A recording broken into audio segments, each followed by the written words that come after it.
Welcome back to Vishalakshi ಕನ್ನಡದ YouTube channel. Karna ಧಾರಾವಾಹಿಯಲ್ಲಿ ಈಗಾಗಲೇ ನಿಧಿ ಮತ್ತು ಕರ್ಣ ಕುಡಿದ ಅಮಲಿನಲ್ಲಿ ತಮ್ಮ ಪ್ರೀತಿಯನ್ನು ಮನಸ್ಸಿನ ಮಾತನ್ನು ಒಬ್ಬರಿಗೊಬ್ಬರು ಹೇಳಿಯಾಗಿದೆ. ಇದೀಗ ಅಪ್ಪನ ಮುಂದೆ ಪ್ರೀತಿ ಬಿಚ್ಚಿಟ್ಟ ಕರ್ಣ ಇಬ್ಬರನ್ನು ಒಂದು ಮಾಡುವ ಮಾತು ಕೊಟ್ಟಿದ್ದಾರೆ ರಮೇಶ್. ಹಾಗಿದ್ರೆ ನಿಜವಾಗ್ಲೂ ರಮೇಶ್ ಬದಲಾಗಿ ಬಿಟ್ರ?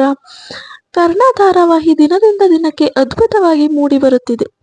ದಿನಕ್ಕೊಂದು ಟ್ವಿಸ್ಟ್, ಪ್ರೀತಿ, ಪ್ರೇಮ, ಆಕ್ಷನ್ ಎಲ್ಲವೂ ಥ್ರಿಲ್ಲಿಂಗ್ ಆಗಿದೆ. ಈಗಾಗಲೇ ಕುಡಿದ ಅಮಲಿನಲ್ಲಿ ನಿಧಿ ಮತ್ತು ಕರ್ಣ ತಮ್ಮ ಪ್ರೀತಿಯನ್ನು ಒಬ್ಬರಿಗೊಬ್ಬರು ಹೇಳಿಕೊಂಡು ವೀಕ್ಷಕರಿಗೆ ಪ್ರೀತಿಯ ಕಚಗುಳಿಯನ್ನು ಇಟ್ಟಿದ್ದಾಗಿದೆ. ಮುಂದೇನಾಗುತ್ತದೆ ಅಂತ ನೋಡೋದಾದ್ರೆ, ಇದೀಗ ಹೊಸದಾಗಿ ರಿಲೀಸ್ ಆಗಿರುವ ಪ್ರೋಮೋದಲ್ಲಿ ತೋರಿಸಿರುವಂತೆ ಕರ್ಣ ಕಳೆದು ಹೋದ ಕ್ಷಣಗಳನ್ನು ನೆನೆಸಿಕೊಂಡು ಪ್ರೀತಿಯನ್ನು ಒಪ್ಪುವುದೋ ಬಿಡುವುದೋ ಎಂದು ಯೋಚನೆ ಮಾಡುತ್ತಿರಲು ಕರ್ಣನ ತೊಳಲಾಟವನ್ನು ನೋಡಿ ಅಪ್ಪ ರಮೇಶ್ ಬಳಿ ಬರುತ್ತಾರೆ. ರಮೇಶ್ ಬಳಿ ಕರ್ಣ ತಾನು ನಿಧಿಯನ್ನು ಪ್ರೀತಿ ಮಾಡುತ್ತಿರುವುದಾಗಿಯೋ, ಆದರೆ ಈಗಾಗಲೇ ಅಪ್ಪನಿಗೆ ತಾನು ಮದುವೆಯಾಗುವುದಿಲ್ಲ ಎಂದು ಪ್ರಾಮಿಸ್ ಮಾಡಿರೋದನ್ನು ಮೀರಲು ಸಾಧ್ಯವಿಲ್ಲವೆಂತಲೂ ಹೇಳುತ್ತಾನೆ ಕರ್ಣ.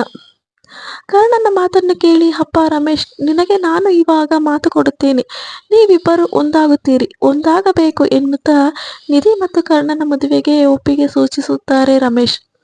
ಕರ್ಣ ಹುಟ್ಟಿನಿಂದಲೂ ಇಲ್ಲಿಯವರೆಗೂ ಬರೀ ದ್ವೇಷವನ್ನು ಸಾಧಿಸಿಕೊಂಡು ಬಂದಿದ್ದ ರಮೇಶ್ ಅಮ್ಮ ಮನೆಯಿಂದ ಹೊರಹಾಕಿದ ನಂತರ ಕರ್ಣನ ಬಳಿ ಸಾರಿ ಕೇಳಿ ಮತ್ತೆ ಮನೆಗೆ ಕಾಲಿಟ್ಟಿದ್ದರು. ನಂತರದ ದಿನಗಳಲ್ಲಿ ಒಳ್ಳೆತನವನ್ನು ತೋರಿಸುತ್ತಿದ್ದಾರೆ.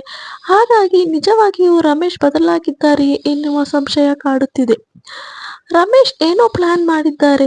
ರಮೇಶ್ ಪ್ಲಾನ್ ಗೆಸ್ ಮಾಡೋದಕ್ಕೆ ಸಾಧ್ಯನೇ ಇಲ್ಲ. ಇಲ್ಲಿ ಏನೋ ನಡೀತಿದೆ. ರಮೇಶ್ ದೊಡ್ಡದಾಗಿ ಏನೋ ಮಾಡೋದಕ್ಕೆ ರೆಡಿ ಆಗ್ತಿದ್ದಾರೆ ಎಂದಿದ್ದಾರೆ ವೀಕ್ಷಕರು. ಜೊತೆಗೆ ಫೈನಲಿ ಅಪ್ಪ ಒಪ್ಪಿಕೊಂಡು ಬಿಟ್ರಲ್ಲ, ಅದಕ್ಕೆ ಥ್ಯಾಂಕ್ ಯು ಎನ್ನುತ್ತಿದ್ದಾರೆ ಜನ. ಎಲ್ಲ ಅಡೆತಡೆಗಳನ್ನು ಮೀರಿ ನಿಧಿ ಕರ್ಣ ಜೋಡಿ ಪ್ರೀತಿ ಮಾಡಿಯಾಗಿದೆ, ಒಬ್ಬರಿಗೊಬ್ಬರು ಹೇಳಿಕೊಂಡಿದ್ದಾಗಿದೆ. ಆದರೆ ನಿಜವಾಗಿಯೂ ಕರ್ಣ ಮತ್ತು ನಿಧಿ ಮದುವೆ ನಡೆಯುತ್ತಾ? ಹಲವು ವೀಕ್ಷಕರು ಇಲ್ಲ, ಕರ್ಣ ಮದುವೆ ನಡೆಯೋದು ನಿತ್ಯ ಜೊತೆಗೆ ಅಂತಿದ್ದಾರೆ. ಏನು ಆಗುತ್ತದೆ ಅನ್ನೋದನ್ನ ಕಾದು ನೋಡಬೇಕು. ಸೊ ಈ ವಿಡಿಯೋ ಇಷ್ಟ ಆಗಿದ್ರೆ ಲೈಕ್ ಮಾಡಿ, ಶೇರ್ ಮಾಡಿ, ಮತ್ತೆ ನಿಮ್ಮ ಅನಿಸಿಕೆ ಅಭಿಪ್ರಾಯಗಳನ್ನ ಕಮೆಂಟ್ ಮೂಲಕ ತಿಳಿಸಿ.